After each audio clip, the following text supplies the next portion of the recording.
स्वागत है एक बार फिर से आपका मार्केट वीकेंड अड्डा में। और काफ़ी कुछ हम लोगों ने मार्केट पर भी अलग अलग दृष्टिकोण से उसको समझने की कोशिश की है। और अब एक महत्वपूर्ण विषय है कि सेबी ने एक कंसल्टेशन पेपर जारी किया है कि जो एफएनओ में बहुत ज़्यादा ट्रेडिंग हो रही थी, मार्केट बहुत हीटअप हो रहा था और रिटेल को नुकसान हो रहा, उसको थोड़ा सा कम करना चाहिए।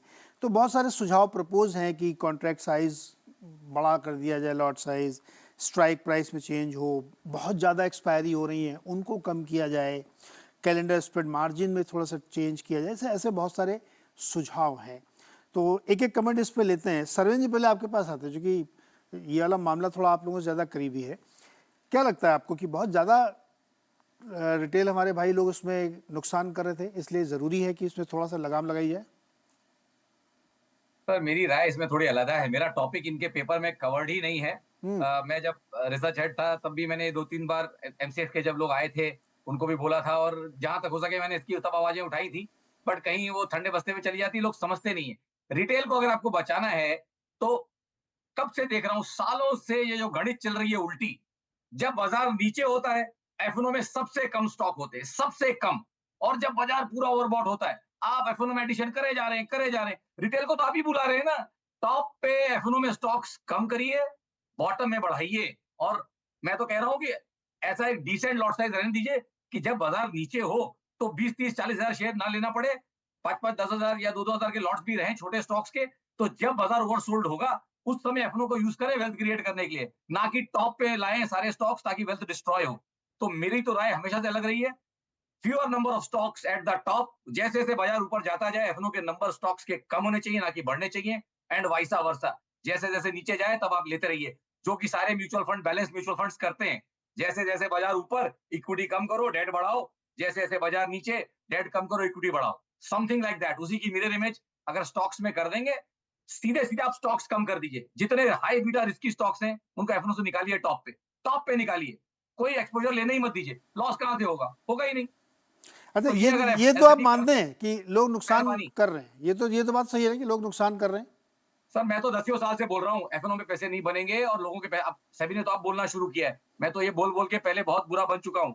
एफएनओ में लॉन्ग रन में आपके पैसे नहीं बनते, क्योंकि आप ओवर ट्रेडिंग कर लेते हैं। तो आपको लॉट साइजेस कम करने हैं, टॉप पे स्टॉक्स भी कम करने हैं। हम्म। नीचे में करने दीजिए। जब बाजार गिरता है, जब कोविड का पैनिक था, डालो ना 100 स्टॉक 200 स्टॉक एफएनओ में, जो भी वहां पे लेगा कमाएगा। बट आप ला रहे हो टॉप पे एकदम एफएनओ में ज्यादा स्टॉक, फिर टॉप में एक्सपोजर लेगा तो आदमी मरेगा ही ना, अगर स्टॉक नीचे आया तो। जी, सुनील जी। सर, आपका क्या राय है सेबी के इस कंसल्टेशन पेपर में?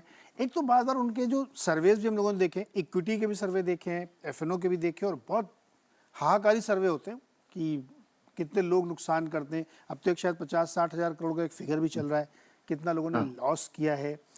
बट रिटेल का पार्टिसिपेशन रोज बढ़ ही रहा है और लोगों को लगता है कि बहुत इजी मनी है, डेली ट्रेडिंग करो, पैसे बनते हैं। अब ये कोशिश की जा रही है कि इसको थोड़ा सा ठंडा किया जाना चाहिए, बहुत ज़्यादा। क्या आपकी क्या राय है इसमें? नहीं, ठंडा जरूर करना चाहिए बिकॉज आप देख रहे हैं ना, ये करीबन 12 करोड़ लोग अभी डायरेक्ट इक्विटीज में कर रहे हैं, but 5 crore he mutual fund में कर रहे हैं। तो इससे साफ जाहिर है कि ये वेल्थ क्रिएशन के लिए इक्विटीज में नहीं आ रहे हैं, ये गैम्बलर्स इंस्टिंक्ट से आ रहे हैं। और वो गैम्बलर का इंस्टिंक्ट को आप ऐसे स्टेप से कंट्रोल, ये सेबी का ना जो कंसल्टेशन पेपर ये डाल के ये टॉप डाउन करने की कोशिश कर रहे हैं। एक्चुअल असलियत में ये एक्शंस का कोई असर नहीं होगा मेरे ख्याल में। क्यों? अब दो चीज मैं सामने उठाऊंगा। ये गैम्बलिंग एक तरह सिगरेट स्मोकिंग की एडिक्शन और दारू की एडिक्शन की तरह है। ये एक एडिक्शन है, गैम्बलिंग का एक रास्ता मिला है। आप देख रहे हैं स्पोर्ट्स रिलेटेड ड्रीम 11 उसमें भी पार्टिसिपेशन का चीज सब गैम्बलिंग की है, थॉट प्रोसेस है। और आप टैक्सेशन बढ़ा के ऐसे नियम ला के उस गैम्बलर की इंस्टिंक्ट को कंट्रोल नहीं कर सकते। वो क्या होगा, वो 10 स्टॉक्स में 10-10 लाख डाल रहा था तो अभी 20 लाख का डाल दिया आपने, तो वो 5 स्टॉक में करेगा। जितना वॉल्यूम वो करेगा वो सेम रहेगा। क्यों? सिगरेट में सालों साल हर बजट में एक्साइज ड्यूटी बढ़ता आ रहा है। लिकर में हर स्टेट अपना उसमें एक्साइज ड्यूटी बढ़ती जा रही है। क्या दोनों में कमी दिख रही है? नहीं। ये एडिक्शन को आप कॉस्ट या ऐसे रूल से नहीं कम करा सकते। सर्वेश जी ने जो कहा, ऑप्शंस को लिमिट कीजिए जब मार्केट तेजी में है, और बढ़ाइए जब मार्केट गिरावट में, तब आपको बायस चाहिए। क्योंकि म्यूचुअल फंड्स प्रॉफिट बुक करना चाहिए तो कोई काउंटर पार्टी होना चाहिए। तो ओवरऑल आप वापस जाइए ना बदले की टाइम में। बदला जब था ना, बदला फाइनेंसिंग, तो ये प्रॉब्लम थी, उस बदले को इसलिए उन्होंने कट कर दिया, फिर और एक F&O का रास्ता खुल गया। तो ये सेबी की सोच सही है, उनकी टॉकिंग डाउन इससे करने की कोशिश कर रही है ऐसे आंकड़े दिखाकर, but ultimately a gambler is always a gambler. तो इसको सर्वेश जी की सजेशन मेरे को पसंद है, बहुत अच्छी है, क्योंकि आप ऑप्शंस को लिमिट करेंगे तो ही है। तो ये 20 लाख कर रहे हैं और उसके बाद शायद 30 40 50 लाख भी करेंगे 3-4 महीने में, सेबी ने कहा है। उससे थोड़ा असर हो सकता है, बट और ज्यादा बेट्स लेंगे ना वो कम स्टॉक्स पे, तो वो प्रॉब्लम है कि अल्टीमेटली ये गैम्बलिंग को थोड़ा इन्वेस्टर एजुकेशन से थोड़ा सुधारने की जरूरत है। मगर आपको जो वो बाकी के चीज आपने देखा होगा ना कि फिर इन्फ्लुएंसर्स का जो रोल है उधर, वो इसको बढ़ा रही है, वो प्रॉब्लम एक है। सेकंड, ब्रोकरेज हाउसेस भी इसको अलाउ कर रहे हैं। मैं अभी सिंगापुर में हूँ, तो क्या है ना, बताए यहाँ पे सबसे बड़ी गैम्बलिंग मरीना बे सैंड्स में होती है, मगर वो क्या है कि डेटा रखते हैं हर गैम्बलर के बारे में, और बहुत नुकसान किया तो उसको बैन करते हैं from coming into the casino. तो वैसे ही ब्रोकर्स के लेवल पे इन्वेस्टर्स, जो इन्वेस्टर्स नहीं कहूंगा, स्पेकुलेटर्स जो आते हैं, उनका डेटा रख के अगर बहुत नुकसान कर रहे हैं तो उसको बैन करना चाहिए। That is only way out, because there are only 2 stock exchanges to do this. तो ब्रोकर्स का तो एक रिस्पांसिबिलिटी बनता है, इसमें सभी को उनको इन्वॉल्व करना चाहिए। और तीसरा, वो जो फेसबुक, गूगल, यूट्यूब से भी वो थोड़ी उसमें भी थोड़ा सा करने की कोशिश है, वो भी अच्छी है, because ultimately at the supply level आपको कंट्रोल करना चाहिए। ये फिन इन्फ्लुएंसर्स का भी बहुत बुरा हाथ है यार। जी, कई कई तरीके से इस इंस्टिंक्ट को बेसिकली रोकने की जरूरत है। पंकज जी, आपका व्यू? देखो Neeraj ji, as a parental body, SEBI को अगर हम पेरेंटल बॉडी मान के चलें तो आई थिंक उनकी चिंता बिल्कुल जायज है, कि मैक्रो लेवल पे चिंता बिल्कुल जायज है। और अगर हम एक रिटेलर को, एक ट्रेडर को एक सॉर्ट ऑफ बच्चा माने, पेरेंटल बॉडी का बच्चा माने, और अगर हम ये माने कि जो एनएससी बीएससी है उसको एक स्कूल माने, तो आई थिंक सबका एक रोल रहेगा। पहले आई वुड सजेस्ट कि शायद on a systematic basis covid had a very serious role to play in this. जो टेक्नोलॉजी की इजी पेनिट्रेशन हुई, जो बच्चे के हाथ में, हर एक के हाथ में जो मोबाइल है और उसमें जो इजी ट्रेडिंग फैसिलिटीज आ गई, आई थिंक उसका काफी बड़ा रोल है।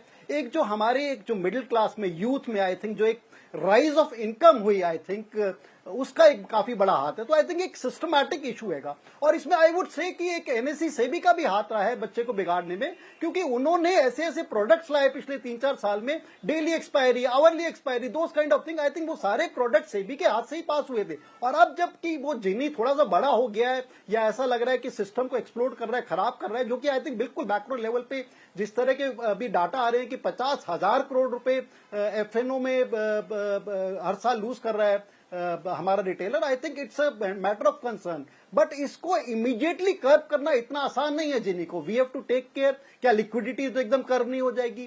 क्या जो हेजिंग टूल्स बना रखे हैं एकदम कर्व तो नहीं हो जाएंगी? क्या एक जो हम ग्लोबल एनवायरनमेंट क्रिएट करने की कोशिश कर रहे हैं, क्या वो उससे एकदम कर्व तो नहीं हो जाएंगे? क्या इस वजह से ऐसा ना हो कि डब्बा ट्रेडिंग बढ़ जाए, या इस वजह से किसी और एसेट क्लास में ज्यादा स्पेकुलेशन होने लग जाए, बिटकॉइन में हुए या कमोडिटीज वगैरह में? So it's not a easy way out. But मेरे को लगता है एज अ थॉट प्रोसेस जो सेबी का एक जागरूकता आई है, बिल्कुल सही डायरेक्शन में है। I only wish and pray कि सेबी धीरे धीरे इन कर्व्स को लेके आए। क्या सिस्टमैटिक कर्व्स हो सकते हैं, एंड स्पेशली जो ये एक यूथ पॉपुलेशन है 10 से 35 साल, हम तो अपने यहां देखते भी हैं, वो जो लोग पैसा खराब कर रहे हैं, उनमें जो एक कल्चर आ रहा है, not of investment but of speculation, I think that is a very destroying culture. उनमें एक कल्चर आना चाहिए इन्वेस्टमेंट का, जो कि आगे जाके उनको अच्छे रिच डिविडेंड देगा।